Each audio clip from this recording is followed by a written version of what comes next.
কি হবে? আমি দীপাঞ্জন চক্রবর্তীর কাছে যাব নির্দিষ্টভাবে। দীপাঞ্জন চক্রবর্তী কাজ নেই, কর্ম নেই, এসব পড়ে যাবে। আমি দীপাঞ্জন চক্রবর্তীর কাছে যাব এবং আমি পিসিআর কে বলবো, লালচকে আমি জাস্ট পরশুদিনই দেখিয়েছিলাম, লালচকে যেটা অরিন্দম দা বলছিল, শ্রীনগরের লালচকে বাঙালিরা সিঁদুর খেলছে। একটা সময় যেখানে পাকিস্তানের পতাকা উঠত, সেখানে বাঙালিরা ঢাকের তালে, কোমর দোলে, খুশিতে নাচে মন। এই গানের তালে তালে লালচকে আবির খেলছে, সিঁদুর খেলছে। এটা নতুন ভারত, এটাই নতুন কাশ্মীর। কিন্তু দুঃখের বিষয়, কাশ্মীরে পাথরবাজদের ঠান্ডা করা গেছে দীপাঞ্জন চক্রবর্তী, বাংলায় পাথরবাজদের ঠান্ডা করা যাচ্ছে না। এটা একটা ভয়ঙ্কর জায়গা তৈরি হচ্ছে, ইন্টারনাল সিকিউরিটির জন্য ভয়ঙ্কর জায়গা তৈরি হচ্ছে। দেখো ময়ূক, তুমি যে কথাটা বলছিলে, আমি ওই 90 দশকের গোড়ার দিকে কর্মসূত্রে পেশাগতভাবে কাশ্মীরে ছিলাম বেশ কিছু বছর।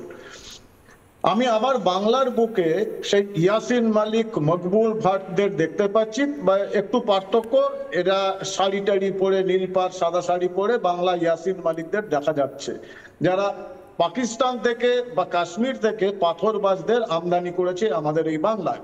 এই বাংলায় আমরা কিন্তু জীবত অবস্থায় আমরা কোনোদিন পাথরবাজি দেখিনি, যেটা গত 3-4 বছর ধরে বাংলায় দেখছি। কখনো জেপি নাড্ডার গাড়িতে, কখনো দিলীপ ঘোষের বাড়িতে, কখনো শুভেন্দু বাবুর গাড়িতে, এবার দেখলাম চোখের সামনে বিধায়ক আর সাংসদকে রক্তাক্ত হতে। দেখো ময়ূক, একটা কথা পরিষ্কার বলি, এই যে কৌস্তব যে দাবিটা করছেন, এটা আমরা দাবি করব এবং বিনীত অনুরোধ নয়, আমরা জোরের সঙ্গে দাবি করব।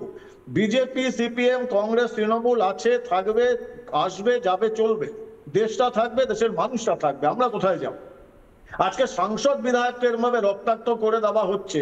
আমি তোমাকে গ্যারান্টি দিয়ে বলছি, যদি 355 ধারা জারি না করা হয়, এই পশ্চিমবঙ্গে আগামী 2025 দীপাঞ্জন চক্রবর্তী, আমি আপনাকে একটু থামাচ্ছি, কারণ এই মুহূর্তে বেনজির ভাবে, এটা ভারতের রাজনীতিতে আমরা কোনোদিন দেখিনি, বেনজির ভাবে ভারতের প্রধানমন্ত্রী নরেন্দ্র মোদী এবার টুইট করলেন।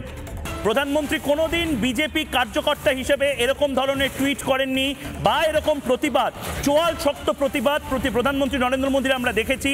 প্রধানমন্ত্রী নরেন্দ্র মোদীর রুদ্র রূপ পাকিস্তান দেখেছে, কিন্তু প্রধানমন্ত্রী নরেন্দ্র মোদী এবার যেভাবে সোশ্যাল মিডিয়াতে, আমি সেই টুইটটাও চালানোর জন্য বলবো, the manner in which our party colleagues including a sitting MP and MLA were attacked in West Bengal for serving the people affected by the floods and landslide is outright appalling. It highlights the insensitivity of the TMC. ভাবুন, প্রধানমন্ত্রী নরেন্দ্র মোদী এই প্রথম, প্রধানমন্ত্রী নরেন্দ্র মোদীকে এই ভাষায় কোনোদিন আমি আমার সাংবাদিক জীবনে দেখিনি। প্রধানমন্ত্রী নরেন্দ্র মোদী ইন্টারনাল পলিটিক্সের এরকম একটি ঘটনা নিয়ে টুইট করছে, এবং দেখুন এই বেনজির টুইট, বড় কিছুর সম্ভাবনা হয়তো পশ্চিমবঙ্গে হতে চলেছে। এই মুহূর্তে প্রধানমন্ত্রী নরেন্দ্র মোদী যেভাবে তার রুদ্র রূপ দেখাচ্ছেন, চোয়াল শক্ত করে বলছেন তৃণমূল কংগ্রেসকে ব্যবস্থা নিতে হবে, কারণ আইন শৃঙ্খলা হাতের বাইরে চলে যাচ্ছে।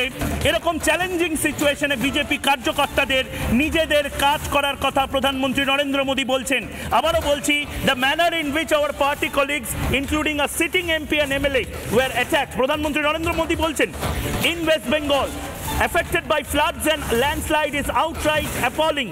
It highlights the insensitivity of the TMC as well as the highly pathetic law and order situation of the state. খুব বড়, আবারও বলছি, প্রধানমন্ত্রী নরেন্দ্র মোদী, এটা স্বরাষ্ট্রমন্ত্রী অমিত শাহ হলেও আমি বলতাম না, এটা জেপি নাড্ডা হলেও বলতাম না, প্রধানমন্ত্রী নরেন্দ্র মোদী নিজের টুইটার হ্যান্ডেল থেকে প্রথমবার রাজ্যের আইন শৃঙ্খলার পরিস্থিতি নিয়ে নির্দিষ্টভাবে লাইন লিখছেন।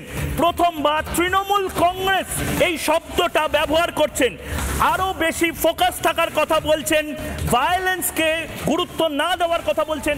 বড় সড়ো কোনো ইঙ্গিত এই মুহূর্তে। দীপাঞ্জন চক্রবর্তী, এটা আমি আমার সাংবাদিক জীবনে 2021 থেকে 25 রিপাবলিক বাংলায় কাজ করার সময় আমি এরকম স্ট্রং মেসেজ দেখিনি প্রধানমন্ত্রীর।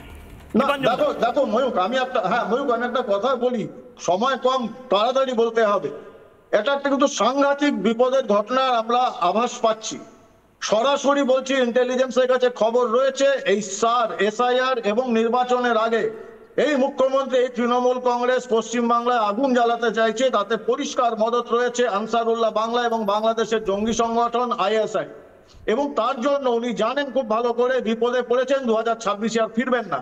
তার জন্য বাংলায় আগুন চাই এবং ওনার লাশ চাই। উনি সারা জীবন লাশের রাজনীতি করেছেন, বিরোধী যখন ছিলেন আবার লাশের রাজনীতি শুরু করেছেন।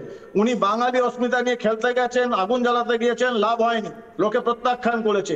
এবার উনি কিন্তু যেরকম ভাবে আক্রমণ করছেন, যদি কেন্দ্রীয় বাহিনী সেলফ ডিফেন্সের জন্য গুলি চালায় এবং একটিও কোনো সংখ্যালঘু দ্বারাই আক্রমণ করছে, রমজান টমজান ইত্যাদি কোনো একটি লাশ যদি উনি পেয়ে যান, উনি কিন্তু হিন্দু মুসলিম দাঙ্গা ভারতবর্ষের ছেড়ে পশ্চিমবঙ্গে। নানা ধরনের কন্টেন্ট দেখার জন্য লাইক করুন, শেয়ার করুন আমাদের ফেসবুক পেজ, সাবস্ক্রাইব করুন আমাদের ইউটিউব চ্যানেল।